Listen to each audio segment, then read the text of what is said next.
ahora sí, empezamos a profundizar en los temas que les hemos propuesto para el programa de hoy. Es martes, arrancamos aquí la semana y volvemos a recuperar el orden habitual. La semana pasada no podía acompañarnos, pero ya está aquí conmigo y con todos ustedes nuestro psicólogo de cabecera, Fernando Pérez del Río. Buenas noches, ¿cómo estás, Fernando? Muy bien, buenas noches, ¿qué tal?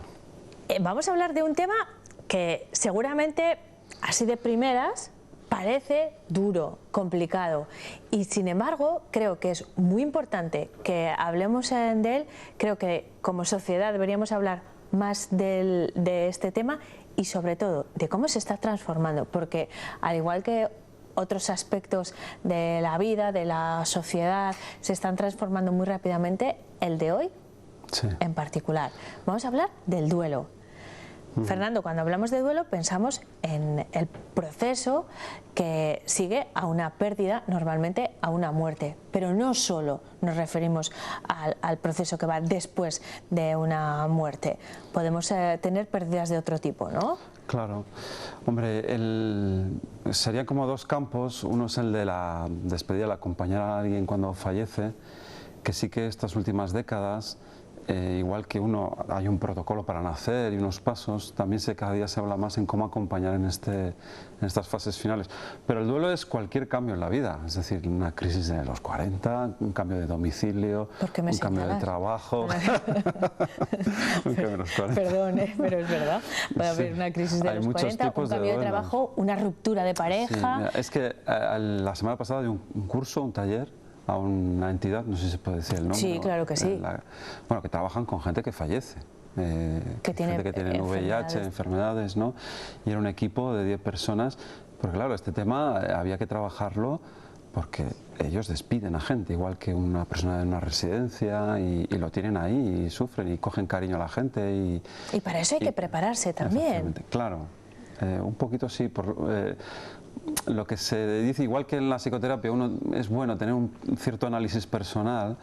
Sí que es bueno hablar de estas cosas, vivirlas en uno mismo. Hay gente que no soporta la muerte, no puede hablar de la muerte, y hay una fobia, tanatofobia, o sea, a estos temas, ¿no? Pero bueno, hay que estar ahí, ¿no? Desde luego. Vivimos una sociedad que yo creo, y seguramente la gente pensará lo mismo, que ha expulsado a la muerte, la pedagogía de la muerte. De eso quería hablar también, Fernando. En muy poco tiempo, en 2 generaciones, hemos cambiado la relación como sociedad con la muerte. Antes, por circunstancias incluso económicas, pero socioeconómicas en general, la gente moría en casa, por lo tanto el resto de los miembros de la familia vivían ese momento tan duro, pero lo vivían en primera persona. Se velaba en casa también. Ahora mucha gente no ve un muerto hasta que no es adulto, claro, por ejemplo.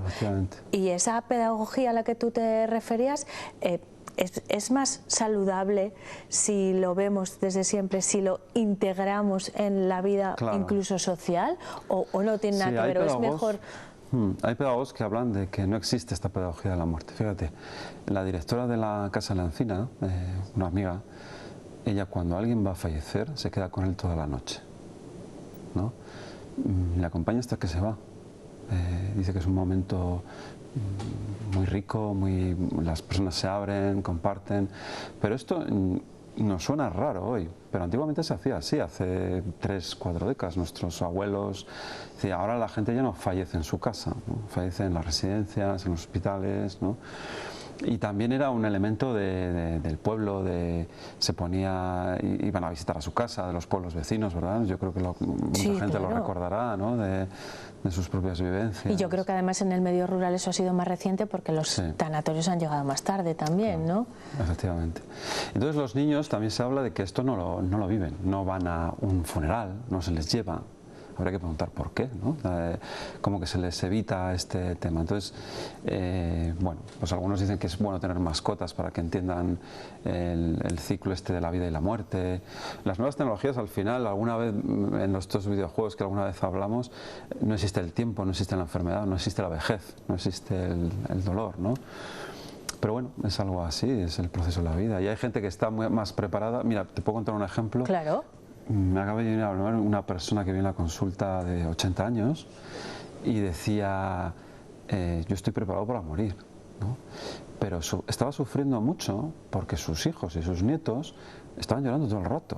Dice, no, si yo estoy bien, yo estoy preparado, es mucho más que nosotros, ¿no? Llega una edad que la gente se prepara, pero sufría porque todo alrededor sufría mucho, lloraba, ¿no? Y entonces también hay que ser generosos en ese sentido, de dejar a la gente irse, ¿no? Entre comillas, porque es duro. Desde luego. No lo entiendo, pero hay que ser generoso. Fernando, vamos a conocer un poco mejor también el proceso del duelo. Hay unas fases que Sí. que se siguen en ese proceso y que evolucionan de una manera, ¿no? Sí, ¿Cuáles son? Sí, sí. Hay muchos autores, hay muchas fases. Si podríamos resumir en que hay tres, una de impacto, otra de proceso y elaboración, ¿no? Pero las más famosas son la de una autora, Kübler-Ross, ¿no? que bueno, primero lo niegas, esto no me puede pasar a mí, ¿no? Después te entra rabia, te enfadas, ¿por qué me toca a mí, no a ti? ¿Por qué mi marido se ha ido tan pronto? ¿Me he dejado con faena? Después hay una fase como de negociación con uno mismo, hasta que llega la fase de tristeza, ¿no? Que uno ya pues la asume, y a partir de ahí viene la recuperación. Hay muchas formas. Por ejemplo, hay una autora, otra mujer, porque esto hay muchas mujeres, es curioso, ¿eh? Y esta autora es muy buena, yo creo de las mejores, que no hombres, mujeres, ¿eh? La Cecilia Sanders se llama, una británica. Para mí era una fuera de serie, que primero estudió enfermería, después medicina, después trabajo social, ¿no? Entonces esta autora decía que el proceso del duelo, a la hora de acompañarlo, era que te dolía físicamente, había que trabajar lo social, había que trabajar la familia, es decir, no solamente es dar un tranquilizante, ¿no? Esta mujer estaba en contra de la eutanasia, que es un tema muy importante. Muy directamente relacionado con el que estamos hablando, además. Pero nos detenemos luego, si nos da tiempo, o le dedicamos un programa. Hemos hablado de las fases, Fernando. Para que superemos este proceso de duelo se tienen que dar todas esas fases. Pero si alguna se cronifica, puede convertirse en un problema, en una patología. Bueno, esto es otro debate que ha cambiado mucho en la psicología, ¿no? Y la psiquiatría, porque hasta hace el anterior DSM, si era muy crónico, muy intenso, a los 2 meses se consideraba un trastorno, una enfermedad. Bueno, ahora ha pasado a los 6. Yo creo que el duelo es algo tremendamente personal. Es difícil poner un periodo de tiempo, ¿no? Muy difícil. Y que cada uno necesita un tiempo. Igual que uno ve un accidente y uno le afecta y otro no, pues cada uno necesita su tiempo, y yo creo que hay que dejar a la gente que tenga el tiempo que necesite, ¿sabes? Sí que hay algún caso, bueno, pues que se cronifica demasiado y bueno, puede pedir ayuda. En general, yo creo que no hay que tratarlo como una enfermedad. Esto es un debate tan antiguo, que fíjate, Sigmund Freud, que si es antiguo, que hace un siglo ya decía que no había que tratarlo y que era hasta perjudicial, ¿no? Decía Freud. Pues es que escribía fenomenal, y Duelo y Melancolía es un libro entero que habla sobre este tema, ¿no? Y desde el punto de vista de las personas que rodean a quien está atravesando un proceso de duelo, ¿cómo se puede acompañar en ese proceso? Bueno, pues hay muchas formas. Hay un modelo MAR que me ha gustado estos últimos años. Bueno, yo creo que primero hay una fase de aceptación, y después otra hay una fase, tiene que haber un momento de reconciliarse. Si hay algo de culpa, si cosas no resueltas.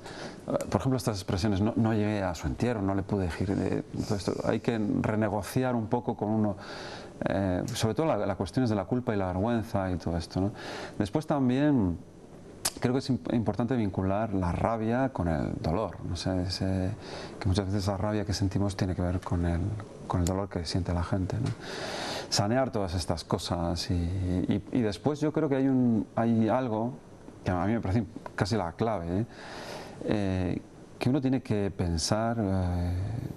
Yo haría una invitación a pensar qué tiene de la persona que se ha ido, ¿no?